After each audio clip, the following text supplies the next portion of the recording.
ಸ್ನೇಹಿತರ welcome back to Mahi updates YouTube channel. Gruhalakshmi ಯೋಜನೆಯ ಅಪ್ಡೇಟ್ಗೆ ತಮಗೆಲ್ಲರಿಗೂ ಆತ್ಮೀಯವಾದ ಸ್ವಾಗತ. ಇವತ್ತಿನ ಈ ವಿಡಿಯೋದಲ್ಲಿ ಗೃಹಲಕ್ಷ್ಮಿ ಯೋಜನೆಯಲ್ಲಿ 4,000 ಹಣ ಬಿಡುಗಡೆ ಕುರಿತು ಅಪ್ಡೇಟ್ಸನ್ನು ಕೊಡ್ತೀನಿ. ಸೊ ಸಾಕಷ್ಟು ಕಡೆ ವೈರಲ್ ಆಗ್ತಿರುವಂತಹ ನ್ಯೂಸು, ನೀವು ಯೂಟ್ಯೂಬ್ ಓಪನ್ ಮಾಡಿದ್ರೆ ಎಲ್ಲ ಕಡೆ 4,000 ಹಣ ಬಿಡುಗಡೆ, ದೀಪಾವಳಿ ಹಬ್ಬಕ್ಕೆ ಹಣ ಬಿಡುಗಡೆ, ಈ ರೀತಿ ಸಾಕಷ್ಟು ಅಪ್ಡೇಟ್ಸನ್ನು ನೀವು ನೋಡ್ತಿದ್ದೀರಾ. ಸೊ ಇಷ್ಟಕ್ಕೂ ಇರುವಂತಹ ಅಫಿಷಿಯಲ್ ಅಪ್ಡೇಟ್ಸ್ ಏನು, 4,000 ಹಣ ರಿಲೀಸ್ ಆಗುತ್ತಾ ಇಲ್ವಾ ಅಂತ ಹೇಳಿ ಇವತ್ತಿನ ಈ ವಿಡಿಯೋದಲ್ಲಿ ಸಂಪೂರ್ಣವಾದ ಮಾಹಿತಿಯನ್ನು ತಿಳಿಸ್ಕೊಡ್ತೀನಿ. ಸೊ ವಿಡಿಯೋ ಖಂಡಿತವಾಗ್ಲೂ ಹೆಲ್ಪ್ಫುಲ್ ಆಗಿರುತ್ತೆ, ಕೊನೆವರೆಗೂ ವಾಚ್ ಮಾಡಿ. ಜೊತೆಗೆ ಕೆಳಗಡೆ ಲೈಕ್ ಬಟನು ಆ್ಯಂಡ್ ಹಾಗೇನೋ ಸಬ್ಸ್ಕ್ರೈಬ್ ಬಟನ್ ಕಾಣಿಸಿರುತ್ತೆ, ಲೈಕು ಸಬ್ಸ್ಕ್ರೈಬನ್ನು ಮಾಡ್ಕೊಳ್ಳಿ. ಆ್ಯಂಡ್ ಈಗಾಗಲೇ ಯಾರೆಲ್ಲ ಲೈಕ್ ಮಾಡಿ ಸಬ್ಸ್ಕ್ರೈಬ್ ಮಾಡಿ ಸಪೋರ್ಟ್ ಮಾಡ್ತಿದ್ದೀರಾ ಎಲ್ಲರಿಗೂ ಥ್ಯಾಂಕ್ ಯು ಸೋ ಮಚ್. ಮೊದಲಿಗೆ ನೋಡಿ, ಗೃಹಲಕ್ಷ್ಮಿ ಯೋಜನೆಯ ಫಲಾನುಭವಿಗಳಿಗೆ 22ನೇ ಕಂತು ಹಣ ಆದರೆ ಬಿಡುಗಡೆ ಆಗಿದೆ ಸರ್ಕಾರದ ಕಡೆಯಿಂದ. ಆ್ಯಂಡ್ ಹಾಗೇನೂ ಸಹ ಅದರ ಒಂದು ಜಮಾ ಆಗ್ತಿರುವಂಥ ಪ್ರೋಸೆಸ್ಸು ನಿಮಗೆಲ್ಲನೂ ಗೊತ್ತಿದೆ. ಬಟ್ ರೀಸೆಂಟಾಗಿ ಒಂದು 2 to 3 ಡೇಸಿಂದ ಒಂದು ವಿಡಿಯೋಸ್ ಆದರೆ ವೈರಲ್ ಆಗ್ತಿರುವಂಥದ್ದು. ಗೃಹಲಕ್ಷ್ಮಿ ಯೋಜನೆಯ ಫಲಾನುಭವಿಗಳಿಗೆ 4,000 ಹಣ ಬಿಡುಗಡೆ, 4,000 ಹಣ ರಿಲೀಸ್ ಆಗುತ್ತೆ ಅಂತ ಹೇಳಿಬಿಟ್ಟು. ಸೊ ಇಷ್ಟಕ್ಕೂ 4,000 ಹಣ ರಿಲೀಸ್ ಆಗ್ತಿದೆಯಾ ಗೃಹಲಕ್ಷ್ಮಿ ಯೋಜನೆಯ ಫಲಾನುಭವಿಗಳಿಗೆ ಅನ್ನೋದ್ರ ಬಗ್ಗೆ ಇವತ್ತಿನ ಈ ವಿಡಿಯೋದಲ್ಲಾದರೆ ಇನ್ಫಾರ್ಮೇಷನನ್ನು ನೀವು ಕರೆಕ್ಟಾಗಿ ಆದರೆ ತಿಳ್ಕೊತೀರಾ. ಓಕೆನಾ. ಮೊದಲಿಗೆ ನಿಮ್ಮ ಫಲಾನುಭವಿಗಳಿಗೆ ಏನು ಗೊತ್ತಿರಬೇಕು ಅಂತ ಅಂದ್ರೆ, ನಿಮಗೆ ನೋಡಿ ಆಗಸ್ಟ್ ತಿಂಗಳಲ್ಲಿ ಹಣ ಬಿಡುಗಡೆ ಆಗುತ್ತೆ. ಯಾವ ಕಂತಿನ ಹಣ? 21ನೇ ಕಂತಿನ ಹಣ. ಅದಾದಮೇಲೆ ನೆಕ್ಸ್ಟ್ ಸೆಪ್ಟೆಂಬರ್ ತಿಂಗಳಲ್ಲಿ ಹಣ ಬರುತ್ತೆ ಅಂತ ವೆಯ್ಟ್ ಮಾಡ್ತೀರಾ. ಅದಾದಮೇಲೆ ನೆಕ್ಸ್ಟ್ ನಿಮಗೆ ಬಂದುಬಿಟ್ಟು ಅಕ್ಟೋಬರ್ ತಿಂಗಳಲ್ಲಿ ದಸರಾ ಹಬ್ಬದ ಪ್ರಯುಕ್ತ, ಸೊ ದಸರಾ ಹಬ್ಬ ಬಂದುಬಿಟ್ಟು 2ನೇ ತಾರೀಕು ಆಗುತ್ತೆ. 2ನೇ ತಾರೀಕು ಆಗಿದ್ದಾದಮೇಲೆ ಇಮಿಡಿಯೇಟಾಗಿ ಬಂದುಬಿಟ್ಟು ಫಲಾನುಭವಿಗಳ ಬ್ಯಾಂಕ್ ಖಾತೆಗಳಿಗೆ ಹಣ ಜಮಾ ಆಗೋದಕ್ಕೆ ಶುರು ಆಗುತ್ತೆ. ಎಷ್ಟು ಸಾವಿರ ಹಣ ಬರುತ್ತೆ? 2,000 ಹಣ ಆದರೆ ಜಮಾ ಆಗುತ್ತೆ. ಅದ್ಯಾವುದು? 22ನೇ ಕಂತಿನ ಹಣ. ಓಕೆನಾ. ಸೊ ಈ ತಿಂಗಳಲ್ಲಿ ಬಂದುಬಿಟ್ಟು 22ನೇ ಕಂತು ಹಣ ಜಮಾ ಆಗೋದಕ್ಕೆ ಒಂದು ಪ್ರೋಸೆಸ್ಸು ಶುರುವಾಯಿತು. 22ನೇ ಕಂತಿನ ಹಣ ಜಮಾನು ಆಗ್ತಾ ಇದೆ. ಸೊ 1,25,00,000 ಫಲಾನುಭವಿಗಳು ಅರ್ಹರಿರುವಂಥದ್ದು ಈ ಹಣ ಪಡ್ಕೊಳ್ಳೋದಕ್ಕೆ.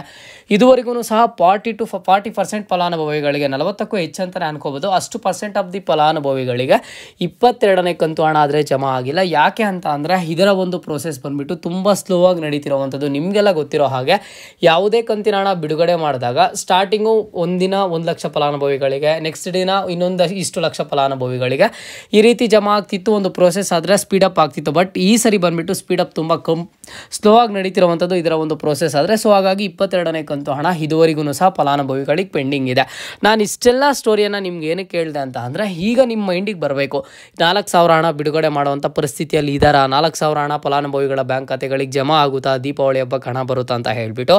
ಸೊ ಖಂಡಿತವಾಗ್ಲೂ 4,000 ಆದರೆ ಹಣ ಬಿಡುಗಡೆ ಮಾಡಿಲ್ಲ ಅಥವಾ 4,000 ಹಣ ರಿಲೀಸ್ ಮಾಡುವಂತಹ ಯಾವುದೇ ಥರದ ಪಾಸಿಬಿಲಿಟೀಸ್ ಇಲ್ಲ. ಚಾನ್ಸಸ್ ಅಂತೂ ತುಂಬ ಕಡಿಮೆ ಇರುವಂಥದ್ದು. ಸೊ ನಿಮಗೆ 4,000 ಹಣ ಬಿಡುಗಡೆ ಮಾಡಬೇಕು ಅಂತ ಅಂದರೆ ಈಗ 22ನೇ ಕಂತು ಹಣದವರೆಗೂ ಫಲಾನುಭವಿಗಳಿಗೆ ಬಂದಿದೆ. 23, 24ನೇ ಕಂತಿನ ಹಣ ಹೌದು ನಿಮಗೆ ಬಾಕಿ ಇದ್ದಾರೆ. ಹಂಗಂತ ಹೇಳಿ 4,000 ರಿಲೀಸ್ ಮಾಡ್ತಿದ್ದಾರಾ?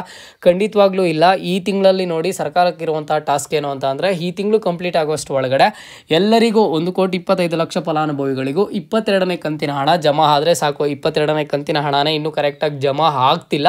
ಸೊ 22ನೇ ಕಂತಿನ ಹಣ ಜಮಾ ಆಗಬೇಕು. ಆ್ಯಂಡ್ ಮುಂದಿನ ತಿಂಗಳಲ್ಲಿ ಬಂದುಬಿಟ್ಟು ನಿಮಗೆ 2,000 ಹಣ ಆದರೆ ಮತ್ತೆ ಬಿಡುಗಡೆ ಮಾಡ್ತಾರೆ.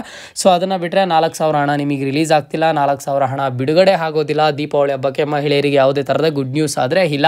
ಸೊ ಸಾಕಷ್ಟು ವೀಡಿಯೋಸಲ್ಲಿ ಹೇಳ್ಬೋದು, ಒಂದು ಆಸೆಯನ್ನು ಇಡ್ಸ್ಬೋದು ವ್ಯೂಸ್ಗೋಸ್ಕರ. ಸೊ ಹಿಂಗೆ ಬರುತ್ತೆ ನಿಮಗೆ ದೀಪಾವಳಿ ಹಬ್ಬಕ್ಕೆ ಅಂತ ಹೇಳಿಬಿಟ್ಟು. ಇಲ್ಲ ಅಂತಂದರೆ 4,000 ಹಣ ಈಗಾಗಲೇ ಬಿಡುಗಡೆ ಮಾಡಿದ್ದಾರೆ, ರಿಲೀಸ್ ಮಾಡಿದ್ದಾರೆ ಅಂತ ಹೇಳಿಬಿಟ್ಟು. ಸೊ 4,000 ಹಣ ರಿಲೀಸ್ ಮಾಡಿಲ್ಲ ಅಥವಾ 4,000 ಹಣ ಮುಂದೆ ರಿಲೀಸ್ ಮಾಡುವಂಥ ಚಾನ್ಸಸ್ ಆದರೆ ಇಲ್ಲ.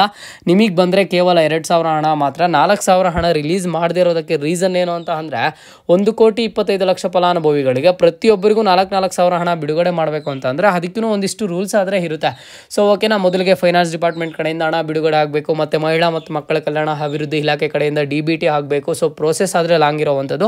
ಆ ಎಲ್ಲ ಪ್ರೋಸೆಸ್ಗೂ 2,000 ಹಣ ಬಿಡುಗಡೆ ಮಾಡುವಂಥದ್ದೇ ಸ್ವಲ್ಪ ಟೈಮ್ ತಗೊಳುತ್ತೆ. ಸೊ ಹಾಗಾಗಿ ನಿಮಗೆ 2,000 ಅಷ್ಟೇ, ಅದೂ ಮುಂದಿನ ತಿಂಗಳಲ್ಲಿ ಬರುತ್ತೆ. ಈ ದೀಪಾವಳಿ ಹಬ್ಬಕ್ಕಾದರೆ ಮಹಿಳೆಯರಿಗೆ ಯಾವುದೇ ಥರದ ಗುಡ್ ನ್ಯೂಸ್ ಆದರೆ ಇಲ್ಲ. ಏನಾದರೂ ಗುಡ್ ನ್ಯೂಸ್ ಇದೆ ಅಂತ ಅಂದರೆ, ನಿಮಗೆಲ್ಲ ಗೊತ್ತಿರೋ ಹಾಗೆ ಈಗ ಸರ್ಕಾರದ ಕಡೆಯಿಂದ 10 kg ಅಕ್ಕಿಯನ್ನು ಕೊಡ್ತಿದ್ರು, ಕೇಂದ್ರ ಸರ್ಕಾರದಿಂದ 5 kg, ಆ್ಯಂಡ್ ಹಾಗೇನು ರಾಜ್ಯ ಸರ್ಕಾರ 5 kg ಅನ್ನಭಾಗ್ಯ ಯೋಜನೆಯಡಿ ಏನಕ್ಕೆ ಕೊಡ್ತಿದ್ರು. ಸೊ ಈಗ ಬಂದುಬಿಟ್ಟು ಒಂದು ರಾಜ್ಯ ಸರ್ಕಾರ ಕೊಡ್ತಿರುವಂತಹ 5 kg ಅಕ್ಕಿ ಬದಲಿಗೆ ಒಂದು ದಿನಸಿ ಐಟಮನ್ನು ಕೊಡಿ ಅಂತ ಹೇಳ್ಬಿಟ್ಟು ಸಕ್ಕರೆ, ಎಣ್ಣೆ, ಉಪ್ಪು ಈ ರೀತಿ ಒಂದು ಐಟಮ್ಸನ್ನು ಕೊಡ್ತಾರಂತೆ. ಅದು ಬೇಕಿದ್ರೆ ನಿಮಗೊಂದು ಗುಡ್ ನ್ಯೂಸ್ ಅಂತಲೇ ಹೇಳ್ಬೋದು. ಅದನ್ನು ಬಿಟ್ಟರೆ ಗೃಹಲಕ್ಷ್ಮಿ ಯೋಜನೆಯಲ್ಲಿ ಯಾವುದೇ ಥರದ 4,000 ಹಣ ರಿಲೀಸ್ ಮಾಡುವಂತಹ ಅಪ್ಡೇಟ್ಸ್ ಆದರೆ ಇಲ್ಲ. ಈಗ ಸದ್ಯಕ್ಕೆ ನಿಮ್ಗೆ ಕೊಡಬೇಕಿರುವಂತಹ ಒಂದು ಇಂಪಾರ್ಟೆಂಟ್ ಅಪ್ಡೇಟ್ ಏನು ಅಂತ ಅಂದರೆ, 22ನೇ ಕಂತು ಹಣ ಬಾಕಿ ಇರುವಂಥವರಿಗೆ ಈ ತಿಂಗಳು ಕಂಪ್ಲೀಟ್ ಆಗೋಷ್ಟು ಒಳಗಡೆ ನಿಮಗೆ ಯಾವ ಟೈಮಲ್ಲಾದರೂ ನಿಮ್ಮ ಒಂದು ಬ್ಯಾಂಕ್ ಖಾತೆಗೆ 22ನೇ ಕಂತಿನ ಹಣ ಆದರೆ ಜಮಾ ಆಗ್ಬೋದು. ಓಕೆನಾ.